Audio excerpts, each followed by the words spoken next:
ए त्यो परे होइन हौ परे हो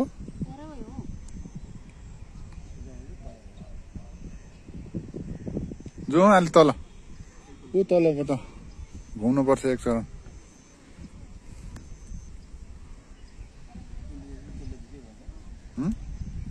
के चाहिँ यो रुख यो त उयो सुरिलो सुरिलो हुन्छ नि मधेसतिर पनि हुन्छ त्यो त यो बिजुलीको तार बिजुलीको पोल पहिला पहिला प्रयोग गर्थ्यो नि यो बिजुलीको पोलमा युज हुन्छ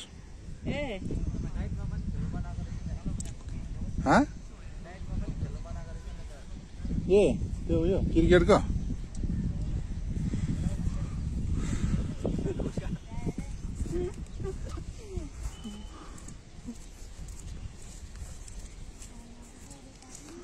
दर्शकबिन यो धानबारी देख्न सक्नुहुन्छ तपाईले आज कार्तिक 15 गते 3 दिनको झरी पश्चात काठमाडौँ उपत्यकामा हल्का पानी रहेको अवस्थामा हल्का घाम पनि हामी देख्न सकिन्छ यतिखेर र मौसम हल्का खुलेर गएको छ मौसम अलिक सफा भएर गएको छ यतिखेर हामी काठमाडौँ को कीर्तिपुर यो त्रिभुवन विश्वविद्यालयको यो आसपासमा छौं तपाईले यो देख्न सक्नुहुन्छ यति बेला हामी यसरी यो घुमघाम गर्ने यात्रामा निस्किया छौं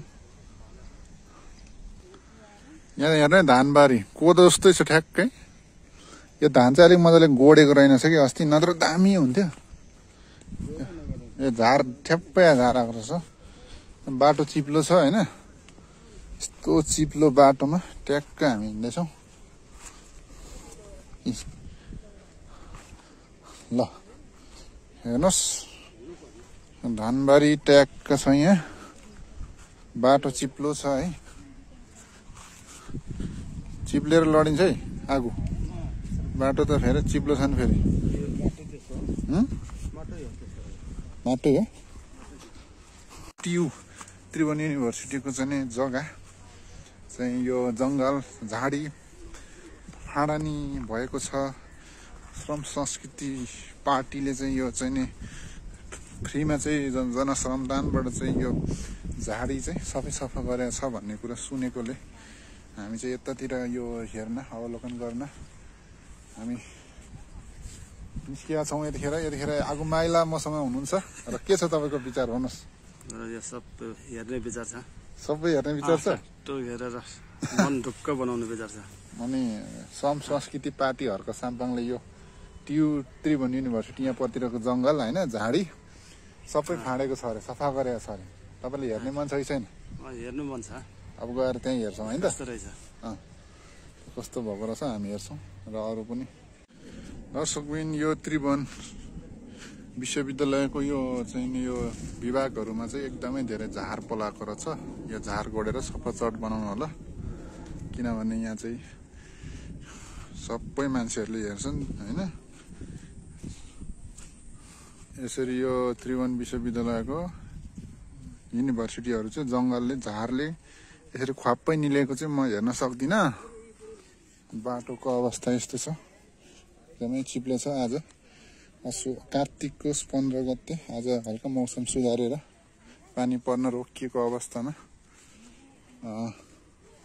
यसरी हामी चाहिँ पैदल यात्राबाट चाहिँ घुमफिरमा निस्किएको अवस्था हो र यतिखेर आसु हैन दाइ आगु र पाल्देन ल फटाफट छिटो आउँदा ल ढिलो भइसक्यो उता यो यहाँ लेख न CDJMC भने के हो यस्तो खालको डिजाइन छ यो नयाँ डिजाइन पनि देखिरहेको छु मैले हैन यो त्रिभुवन युनिभर्सिटीको लोगो छ यहाँ अब यसको ठ्याक्कै यो के डिपार्टमेन्ट भन्दाखेरि चाहिँ CDJMC लेखेको छ हैन ठ्याक्कै यो के डिपार्टमेन्ट मलाई पनि थाहा भएन र यो यहाँबाट हामी यसरी यहाँबाट तल गयो भने बल्खु भन्दा यतापट्टि यहाँ यता गयो भने चाहिँ टियुतिर जाने बाटो छ हैन यहाँबाट चाहिँ यस्तो राम्रो टक्कसँगले अब यहाँ चाहिँ खेल मैदान दामी छ यहाँबाट सर र यता गयो भने यो यो पनि अब सबै अफिसहरू छ भनौँ न यहाँनिर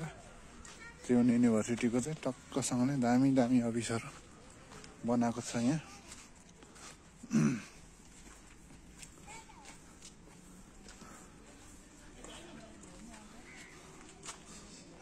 भिडियो आइरहेछ बोल्नु ल धम्कीको साइला मात्रै अहिले यो सबै यो किर्तिपुर एरिया हो। यही मन्दिर त हो नि बलको यहाँ मन्दिर यहाँ सबै किर्तिपुर एरिया हो। हाई टेन्सन लाइन हो होइन।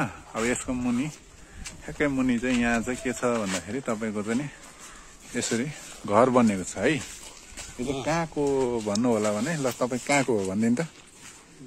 यो भनेको कहाँको भन्दाखेरि यो किर्तिपुर हो। कहाँ ल्याएको थियो मलाई थाहा छैन। किर्तिपुरको हो। किर्तिपुर कहाँ भन्नु काठमाडौँ हो। काठमाडौँ हो रहेछ त। हाई टेन्सनको फेर्न घर रहेछ रहन्छ हुँदैन भन्दै हो रहेछ। हुँदो रहेछ हुँदो रहेछ हुँदैन भन्थ्यो। अलिक खतरा त होला नि।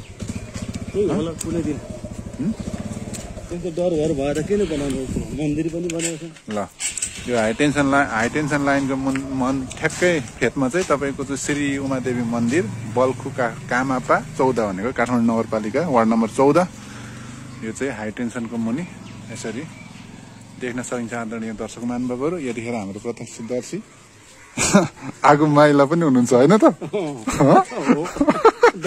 दर्शक र अरू आगो आँसु चाहिँ अगाडि होइन त। हेलो आदरणीय जनसमुदायहरू तपाईँहरूको यात्रा कहाँसम्म हो यता फर्केर भन्नु पर्यो।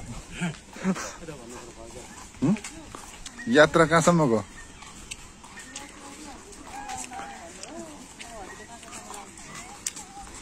आदरणीय दर्शक महानुभावहरू हामी चाहिँ यो चाहिँ नि त्रिभुवन युनिभर्सिटीको चाहिँ बडो ठुलो जङ्गल छेउमा आइपुगेको छु। योभन्दा माथि हामी जाँदैछौँ।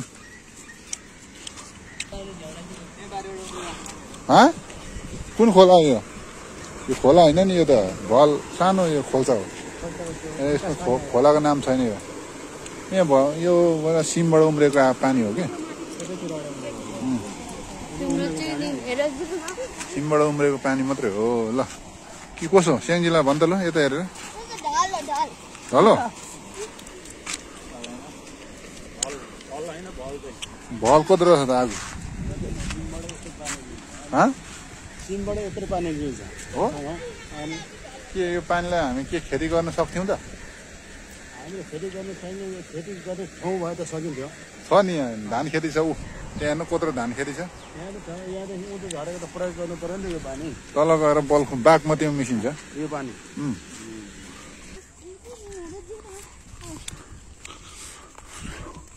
आजबाट चाहिँ मौसम अलिक सफा भएर गयो है होइन। आजबाट चाहिँ अब पानी पर्न छोड्छ जस्तो छ होइन। के कसो अलिक आश लाग्दो भयो। आश लाग्दो भयो। अब चाहिँ अलिक केही नहोला कि जस्तो लाग्यो। असोज 18 र 19 गतेको झरीको झल्को दिने गरेर कार्तिक 12, 13, 14, 15 होइन ठुलो पानी परेको थियो। 15बाट चाहिँ अलिक पानी पर्न छोड्यो होइन। हामी चाहिँ घुमघाम गर्न निस्केको। यस्तो कच्ची बाटो हिँड्नुपर्छ नि त घुमघाम त होइन। यसरी ट्याक्कसँग राम्रो बाटो त घुम्ने होइन नि त। यहाँ राम्रो बाटो घुम्ने होइन। हिँड्नु न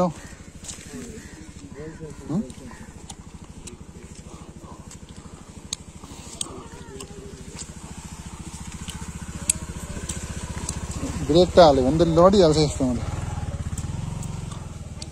ल बाटो कस्तो लाग्यो तपाईँहरूलाई। बाटो कस्तो लाग्यो भन्नुहोस् है। बाटो ठिक छ। जिउ पनि तमा आउँछ होइन। हो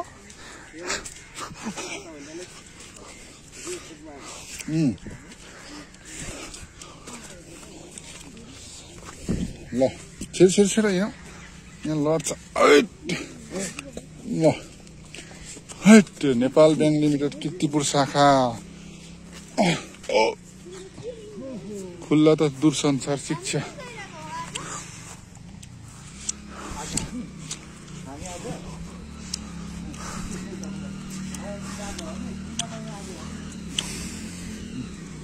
यो ब्याङ्क कुन हो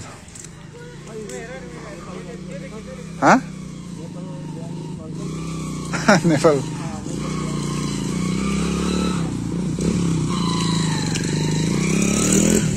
नेपाल ब्याङ्क लिमिटेड यो यहाँ क्याम्पस पढ्नेहरूको पैसा दर्शकबिन यो चाहिँ कीर्तिपुरको त्रिभुवन युनिभर्सिटीको चाहिँ जंगल हो हैन यो चाहिँ श्रम संस्कृति पार्टीले जनश्रमदानबाट चाहिँ यो जंगलको फाडानी गरेको छ भन्दाको मतलब यो चाहिँ झाडी मात्रै फाडेको छ हैन यहाँदेखि त्यो बाटो त्यहाँनिर बाटो छ गाडी कुदिरहेको ठाउँबाट यतातिर देखिँदैन थियो अहिले चाहिँ त्यहाँबाट वरपार देखिँदो रहेछ हैन यसरी चाहिँ अनि यो लडेको रुखहरूले चाहिँ यसरी उहाँहरूले चाहिँ दाउराको लागि चाहिँ सबै गेड्नु भएको रहेछ यो दुईवटा रुख त्यो एउटा र यो एउटा रुख दुईवटा रुख चाहिँ आफै यहाँ लडेको अवस्थामा चाहिँ उहाँहरूले चाहिँ यसलाई टुक्रा टुक्रा पारेर यो जुन रुखहरू चाहिँ मक्किसकेको अवस्थामा देखिन्छ यो रुखहरू उहाँहरूले काट्नु भएको रहेछ हैन अनि यतातिर चाहिँ सबै यो झाडी फाडिसकेको अवस्था देखियो र यहाँ भित्र चाहिँ तपाईको चाहिँ अब अलिक राम्रो राम्रो रुखहरू हैन अक्सिजन एकदम धेरै मात्रामा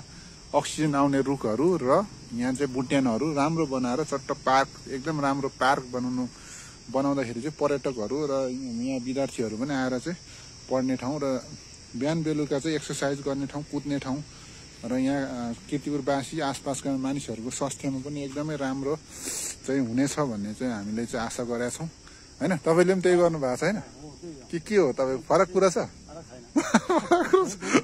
फरक कुरा छ भने भनिहाल्नु है एकदम राम्रो छ अब यो यहाँनिर यो